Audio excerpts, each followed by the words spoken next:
everybody. Welcome back to Just a Podcast. I am here today with one of my professors, Professor Tervo. And just as always, we're just going to jump right into it. I am thinking specifically of one semester a couple years ago where both films had such interesting characters. One had a super interesting character as their main. The other had a super interesting world that they had created and the rules of that world that were so specific and so well understood by the filmmakers that I think it would have been interesting to see what else is happening in this world, because it was so, it's like ours, but slightly different, that it really was there's so many more stories that can be examined in that world. And with the other film, that the lead character was really bizarre, but had a very interesting backstory on how he came to be, that it was like, you want to see more adventures with this one character beyond what this initial story was. So yeah, there's been a lot of films where I think that they're very fertile grounds that you could return to those characters, return to the world over and over again. People learn from doing. I think in film classes, we can talk endlessly about kind of different aspects, but I think unless you actually do it, it's really hard to understand it. And it's not like you mentioned, timing.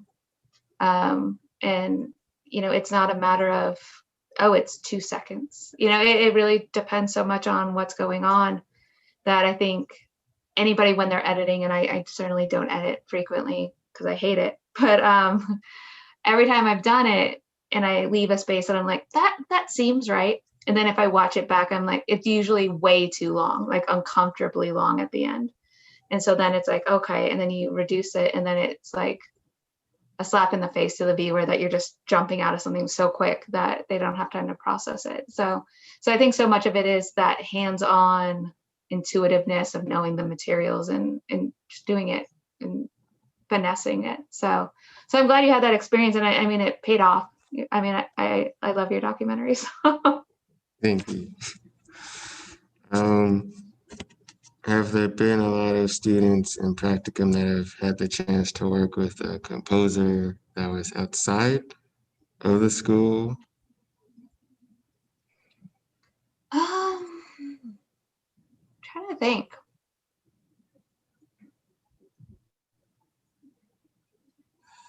I think one or two. I think maybe one did it during practicum, during the class itself. They had kind of worked with somebody outside to kind of work alongside as they were filming. It was being composed, and then they were going to try to match it up. But I think more often, like I can think of a few different ones where just because of time, they weren't able to get somebody to compose the music in time for it. So what they ended up doing was, pulling royalty-free music just for the cut for class. And so that way they could give kind of a final cut to the composer, so the composer could see the film and then write to what they were watching, as opposed to just based off of ideas. I'm trying to think exactly how many. That is what has been more often what I've heard, that their plan is afterwards to get somebody to write music specifically for the piece. There's been, just a few that I think they've had friends that have been able to kind of work alongside of them that knew the piece, knew the film. So we're able to write music specifically at the same time because they knew the mood and everything like that. But that's definitely more the exception than the rule. Usually it comes afterwards. Were there any courses that were attached away from the original courses that were developed for the film program that were kind of added a bit later? The courses that we want to add to the program? No, like I was always wondering if screenwriting 2 was one of the original courses or if it was something added on at a later date or something like that. I wasn't here at the very beginning. Okay. So part of me's not 100% sure what was there at the initial offering. Production has been pretty much the same almost the whole time through. I think there's just been small shifts more in content, and just like a few classes that have shifted over the years. Screenwriting is the one that has changed the most, because that was something that when I got brought on as the chair, a year after being hired, I was asked to review the programs, and in looking at screenwriting, I felt that there needed to be more screenwriting classes and less production classes for them. And so at that point, there was a lot more classes introduced. Screenwriting 2 had been there, their capstone had been there, but like the genre class, cinematic conflict, writing dialogue, I think there's a writing characters class, the narrative television class, those were newer additions. So those are kind of the most new classes, I would say. But as a whole, the programs have not changed that much. The screenwriting one is the one that has changed the most, but I think at its heart, it's always been about the narrative storytelling, and that's what we've tried to keep throughout. But trying to work in as much hands-on for production and then hands-on for our screenwriters as possible. Has there been an interest in adding a composing type of courses? I don't know how much I can talk about it. Okay. There is interest in that. It wouldn't be from us. It would be from our music department. But there is interest in that, and there is kind of looking into it, is what I think I can say. Okay. Do you think as a student having a screenwriting group that you work with even after graduation is important, or do you think a film student can go through their path without that type of group if they're working in screenwriting or being a director? I'm not sure I fully understand. That is it useful for them to work as within groups while they're here in terms of helping them in their professional career, or just continuing that one specific group of coworkers as you move on? More so, like a group of students, they know that they're screenwriters and they kind of throw their ideas to them, and then they can kind of tell them what they liked and they didn't like. Do you think that's a component that students should consider, like networking with screenwriters and kind of having that group? That way, when they have a script, they're not kind of like on their own trying to manage the story and fixing things and things like that. Okay.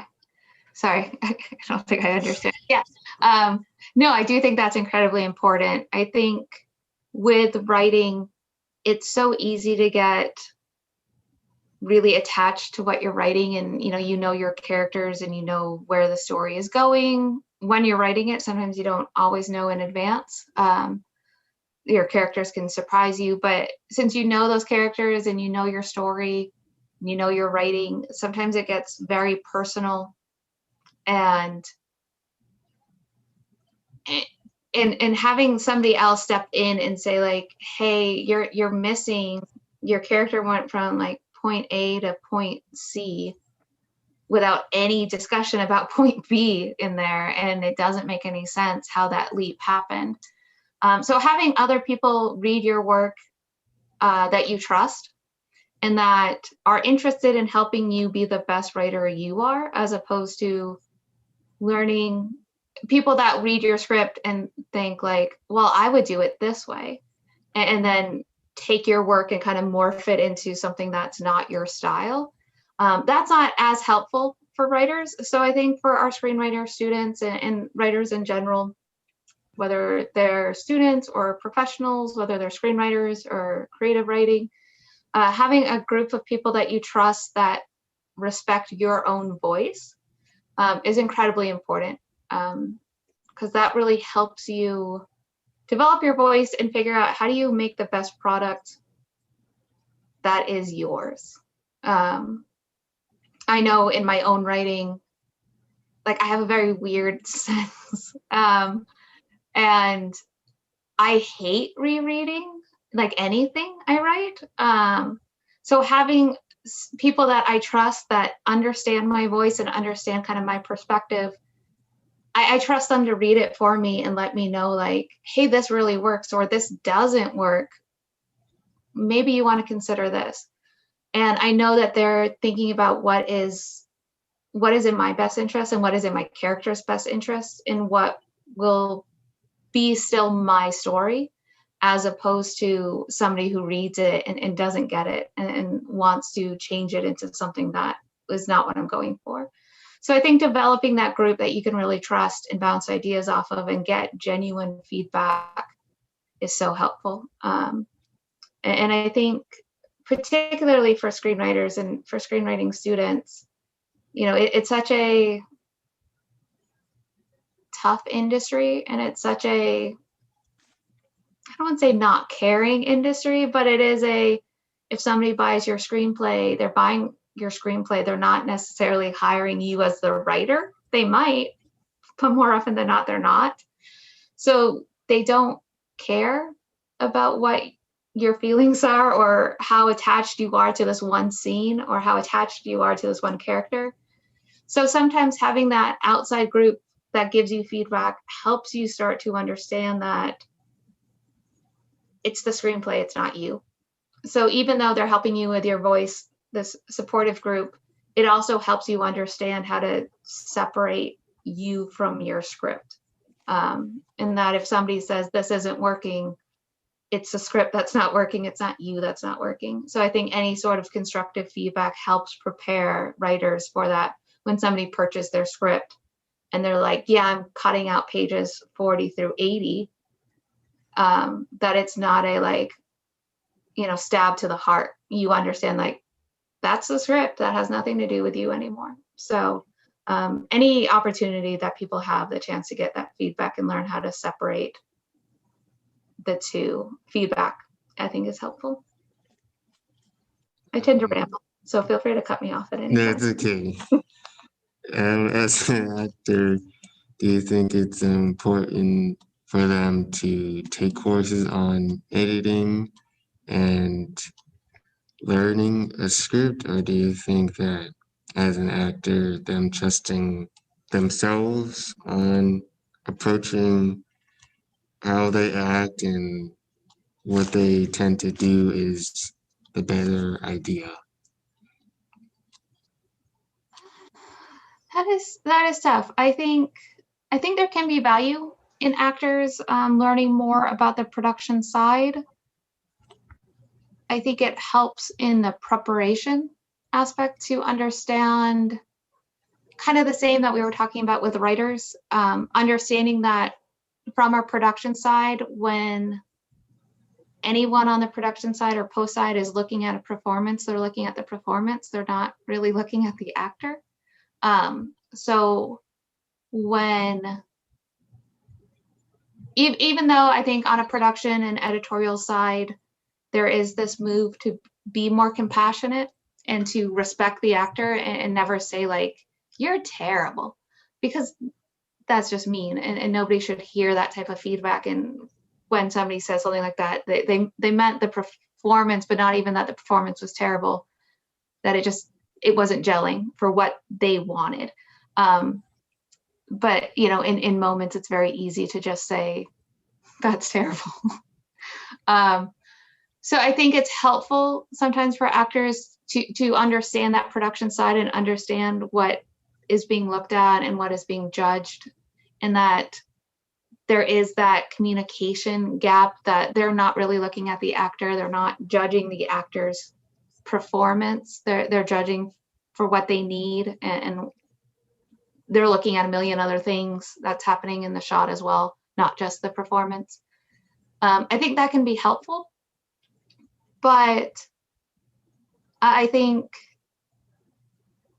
for actors, they have to do so much work on their own anyways to get to that point, to be able to perform and to know their characters and to be brave enough to stand in front of a crew of, however many people that are hungry and tired and bored, or, that it's not, I don't think it's super mandatory of them.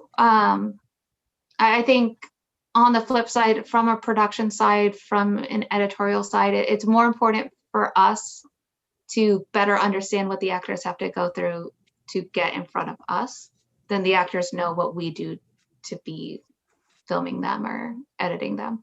Because I think I certainly, when I was younger and I decided I wanted to do film, I had no idea. I was like, oh, they got to learn their lines and learn their spots, and then they're done. And it wasn't until I took an acting class and I really learned how difficult it is to get in front of people and hit those emotional beats and know that everybody's staring at you and they're bored and they're not necessarily enthralled with what you're doing, and having to do that like 5 times in a row, just how draining it was and how uncomfortable I felt. And the idea that somebody is willing to do that to themselves over and over again, it was eye-opening for me. And so I think it's important for us on the production and editorial side to understand what actors really have to do that. So I think that's more important than necessarily the actors knowing our production side. But I think it's beneficial. I think everybody should know a little bit about what everybody else is doing, so that way there's more respect. It'd be great if everybody could just respect what everybody else is doing without having to know what it takes to do it. But I don't think that's necessarily human nature, unfortunately. Sometimes we have to walk in other people's shoes to be like, oh, that's why you were really cranky when that one thing happened. So, yeah. When I first started directing, I was always looking for my style of directing, but there was a lack of understanding my role really in the very beginning, and it wasn't until later on that I realized having that understanding of the directing position helps you find your style. I think that there was so much of a focus of trying to have a unique style like Steven Spielberg or Quentin Tarantino. They have a very specific way they direct, and I think that was my focus from the very beginning. But I learned that through understanding your role and what you're supposed to do on set, that's what really fuels your unique style, as opposed to trying to create it non-organically. I agree. I think there are some directors that probably do select it non-organically, that are very much like, this is what I like, and this is what I want to do, and this is what I want to accomplish. I always contradict myself. I say that, and then I'm like, you know what? They probably chose that for one film and then realized what worked and what didn't work, and then fine-tuned it. So maybe it started, but then became organic for them. But I do think a lot just comes from doing, and you find out like, I love this, and I got good results from my actors and good results from my crew, and I loved what we were able to capture. So maybe that's my style. And so I think, yeah, it does come organically. I think everything kind of comes organically. And if somebody tries to do something non-organically, it's usually kind of clear, like it doesn't read as well, or it just reads as somebody trying on somebody else. And I think that is something that I as an instructor encourage students to try to avoid at all costs. Not to try to replicate a Hollywood film, try to replicate a certain director's style. Because I think when that happens, it always comes up lacking. Partially just because resources, but also because they're not that director. They're not. It's just not them, and it's less interesting. Like I like teaching and I like being in this position because I like interacting with students and learning who they are and what their particular passions are and what their voice is. So to have somebody that I know is super talented and has a unique voice try to, then hand in a Tarantino film, and I'm like, this isn't you. Like maybe this is, like 10% you, but I want 100% you, because if I want to watch a Tarantino film, I'll watch a Tarantino film. Mhm. So yeah, I think finding that organic voice, which can take a while, but I think it always pays off.